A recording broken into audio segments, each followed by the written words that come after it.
voltamos com o programa Direito em Foco, debatendo a questão da alienação parental. Doutor, antes do senhor falar a respeito das ações que podem ser ajuizadas, eu gostaria que o senhor dissesse para o nosso telespectador como podemos identificar as condutas que demonstram alienação. Perfeito. A própria lei que regulamenta, né, a alienação parental, ela traz um rol exemplificativo, ou seja, ele não esgota todas as possibilidades, até porque é difícil, né, o legislador esgotar todas aquelas possibilidades, aquilo que pode vir a acontecer para caracterizar a alienação parental. Mas, nesse rol exemplificativo, nós temos assim algumas condutas que elas são mais recorrentes, né? É aquela, por exemplo, da mãe que o genitor, não vou dizer só a mãe, né? O genitor, aquele alienador, o genitor que detém a guarda, ou outro parente mais remoto, mas que detém a guarda, que pode ser o alienador. Quando ele não informa de forma correta para o genitor, para o outro genitor, as questões da saúde do menor, as questões escolares do menor, ele deixa de fornecer aquilo que qualquer pai ou responsável tem direito de saber, né? Outra conduta é quando esse genitor alienador, ele muda de endereço repentinamente, sem justificativa. Isso é muito comum. Né? Né? Ele muda muito de comum. endereço sem justificativa, fazendo que haja uma ruptura da relação entre o menor e aquele pai que se pretende, ou mãe, ou genitor que se pretende alienar. Então, é uma conduta também muito recorrente. A outra conduta foi a que eu falei agora há pouco, é a falsa denúncia. O judiciário está abarrotado de falsas denúncias, né? E, por fim, nós temos uma também, mas não sem menos importância, que é a questão dessa, uma campanha de desqualificação do outro genitor. Essa é a que mais se utiliza. E essa é a que mais machuca a criança, mais interfere no psicológico da criança, né? Porque aquele genitor que detém a guarda, ele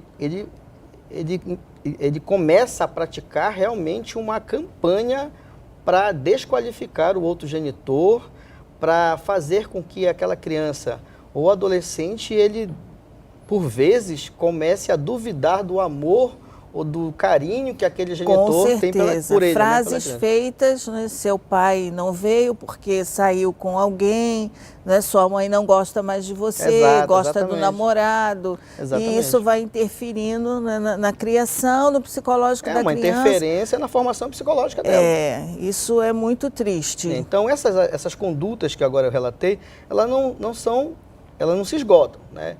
Sempre tendo em mente que tudo aquilo que for conduzido de forma errada para fazer com que haja essa ruptura do vínculo, que haja essa desqualificação do outro cônjuge, aquele que não detém a guarda, sempre poderá ser considerado ou poderá caracterizar a alienação parental, não é? Mas esses exemplos que eu dei são os mais comuns, são os mais rotineiros, é aquilo que vem se reiterando, se apresentando dentro do judiciário, são essas práticas. E na verdade, doutor, a alienação parental, ela pode vir, né, a trazer uma série de consequências no futuro dessa criança. Sim.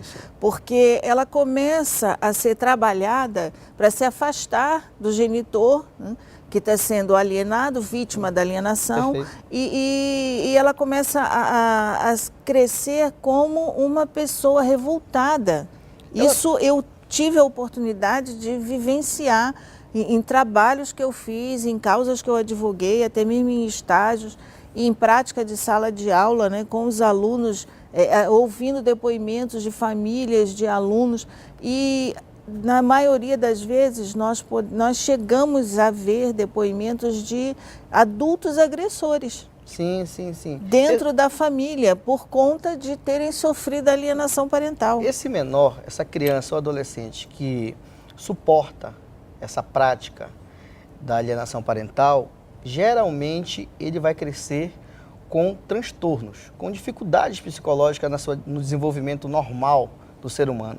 Ele se torna uma pessoa mais ansiosa. Essa criança, ela é uma pessoa mais ansiosa. Ela pode desenvolver vários transtornos, né? Então, vai ocasionar uma série de problemas na formação dessa criança, desse adolescente na vida adulta dele.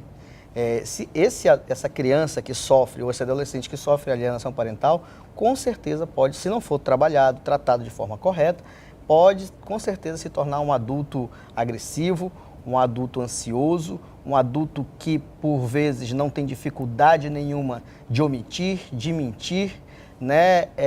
Falhas no caráter mesmo. Isso pode ser desenvolvido pela prática da alienação parental.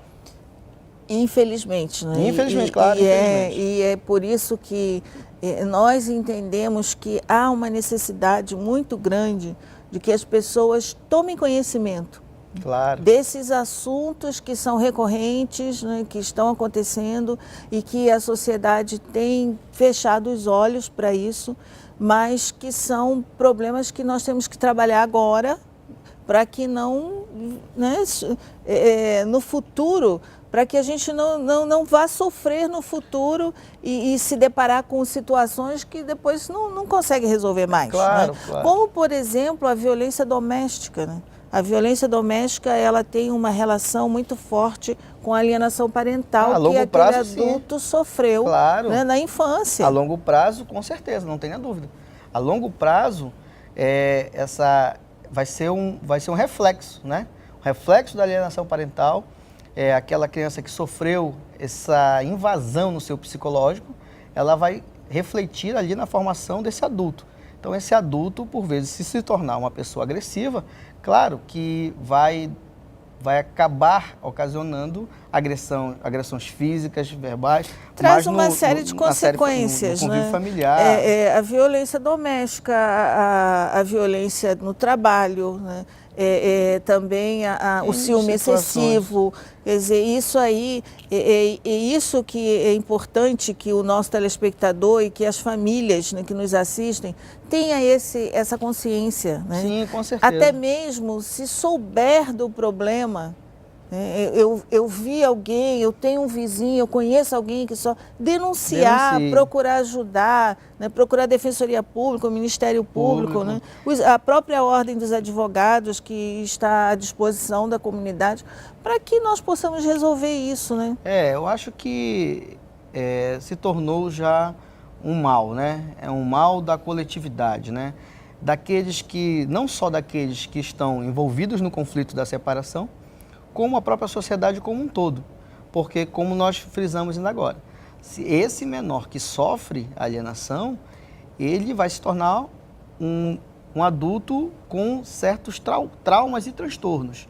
Mas ele vai ocasionar, em situações de agressão, por exemplo, dentro da sociedade como um todo. Não só no âmbito familiar dele, mas na sociedade como em geral. Ele vai externar os problemas pessoais, psicológicos que ele tem, né? Ele vai levar para o mundo externo, com certeza. Com certeza. E isso vai trazer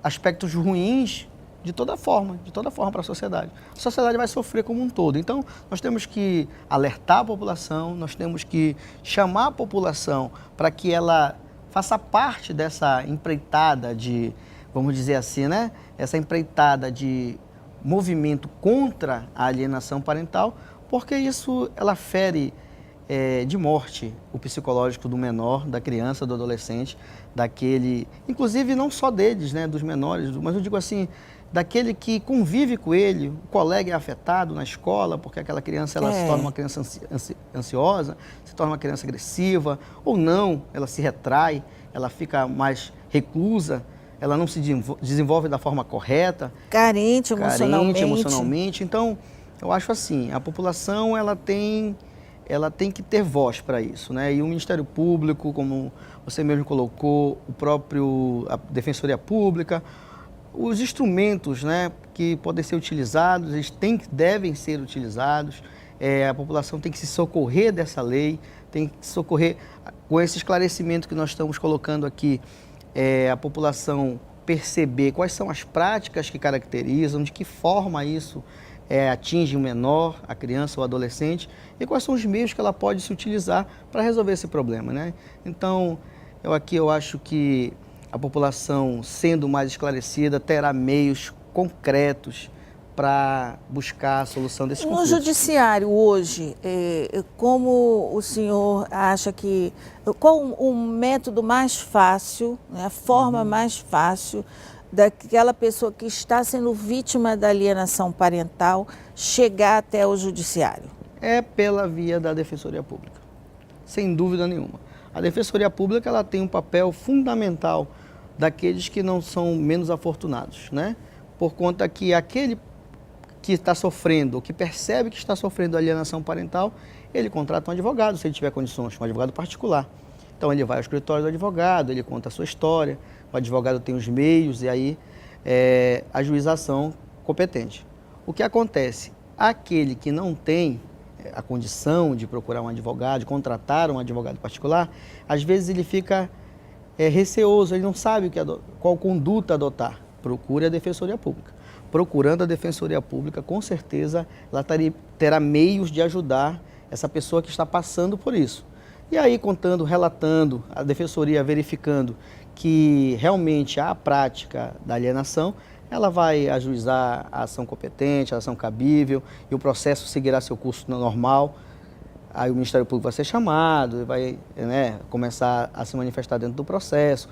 E o menor também, o adolescente, né, doutor, ele sozinho, ele também pode procurar a Defensoria Pública ou o Ministério Público, ou o menor pode pedir a um parente, claro, e falar que está sofrendo isso, ele também pode ir. Pode, né? Ele pode, primeiro, se socorrer daquele parente mais próximo, com quem ele tem confiança, né, que ele possa buscar essas vias que eu acabei de relatar, mas o menor pode também, o adolescente, ele pode também procurar o Conselho Tutelar. Ele vai diretamente ao Conselho Tutelar, o Conselho Tutelar é uma porta também para a solução desses problemas. Ele se dirige ao Conselho Tutelar, relata, o Conselho Tutelar leva isso diretamente para o Ministério Público, informa o Ministério Público percebendo isso, na guarda dos interesses do menor, vai propor ação ou vai tomar as medidas necessárias para resguardar o intelecto desse menor. E aqui, no nosso estado, o Conselho Tutelar é bem atuante, né, bem doutor? atuante. Tanto a Vara da Infância e Juventude quanto o Conselho Tutelar tem dado um apoio muito grande à comunidade nessas questões. Nós temos 2 conselhos tutelares, né? Nós temos da Zona Sul e da Zona Norte. São 5 conselheiros em cada um. Então, eu acho que a atuação deles tem sido condizente com aquilo que a própria legislação, o Estatuto da Criança e do Adolescente propõe como deveres, né, do conselheiro, na manutenção dos direitos, na verdade, preservar os direitos do menor, da criança e do adolescente. Eles têm sido bastante atuantes. Agora, com relação à alienação parental, eu não vejo muita atuação por conta de que não chega a eles, chega a outras situações. Nós vamos conversar mais um pouquinho sobre o Estatuto da Criança e Adolescente e a alienação parental. E se o senhor acha que a mediação que o novo Código Civil, o novo Código de Processo Civil está trazendo, né, ajuda nessa questão. Nós voltamos daqui a pouquinho, depois dos comerciais.